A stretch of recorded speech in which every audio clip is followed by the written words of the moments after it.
బంగాళాఖాతంలో అల్పపీడనం అయితే ఏర్పడింది. దీని ప్రభావంతో ఏపీలో మరో 3 రోజుల పాటు భారీ వర్షాలు పడతాయని వాతావరణ శాఖ హెచ్చరికలను జారీ చేసింది. ఈ అల్పపీడన ప్రభావం ఏ జిల్లాలపై ఎక్కువ ఉండబోతోంది, అదేవిధంగా ఏపీ రైతులు ఏం చేయాలి, వీటన్నిటి గురించి కూడా ఈ వీడియోలో మనం తెలుసుకుందాం. ఎవడనేస్తే లైక్ చేయండి.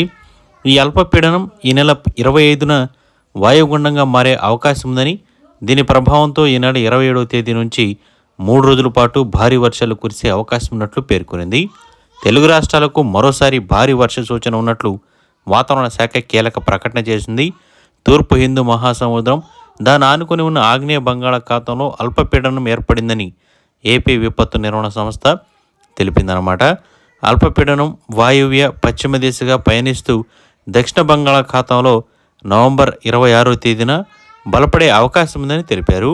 ఆ తర్వాత వాయువ్య దిశగా కదులుతూ ఆ తర్వాత 2 రోజుల్లో తమిళనాడు, శ్రీలంక తీరాల వైపు వెళ్లే ఛాన్స్ ఉన్నట్లు తెలిపారు. వాయుగుండం ప్రభావంతో కోస్తాంధ్ర, రాయలసీమలోని ఈ ప్రాంతాల్లో ఈ నెల 28, 29, 30 తేదీల్లో భారీ వర్షాలు, మిగిలిన ప్రాంతాల్లో తేలికపాటి నుంచి మోస్తరు వర్షాలు కురిసే ఛాన్స్ ఉందని వాతావరణ శాఖ తెలిపింది. రైతులు వ్యవసాయ పనుల్లో జాగ్రత్తలు తీసుకోవాలని కూడా సూచించింది. అప్రమత్తంగా ఉండాలని, రైతులు పంట పొలాల్లో నిలిచిన అదనపు నీటిని బయటకు పోయేలా ఏర్పాట్లు చేసుకోవాలని ఏపీ విపత్తు నిర్వహణ సంస్థ అధికారులు తెలిపారు.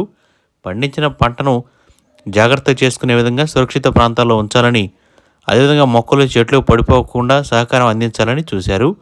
ఇక తెలంగాణలో మళ్లీ వర్షాలు కురిసే ఛాన్స్ ఉన్నట్లు భారత వాతావరణ కేంద్రం తెలిపింది. ఈ మేరకు హైదరాబాద్ వాతావరణ శాఖ కీలక ప్రకటన చేసింది. తెలంగాణలో నవంబర్ 29వ తేదీ నుంచి తేలికపాటి నుంచి మోస్తరు వర్షాలు కురిసే అవకాశం ఉందని తెలిపింది. నేటి నుంచి నవంబర్ 29వ తేదీ వరకు కూడా పూర్తిగా వాతావరణం పొడిగా ఉండబోతుందని, నవంబర్ 28వ తేదీ వరకు ఎలాంటి వర్ష సూచన లేదని, ఎలాంటి హెచ్చరికలు కూడా లేవని హైదరాబాద్ వాతావరణ కేంద్రం తెలిపింది. మరోవైపు తెలంగాణలో చలి తీవ్రత ఎక్కువగా ఉంటుందని తెలిపింది.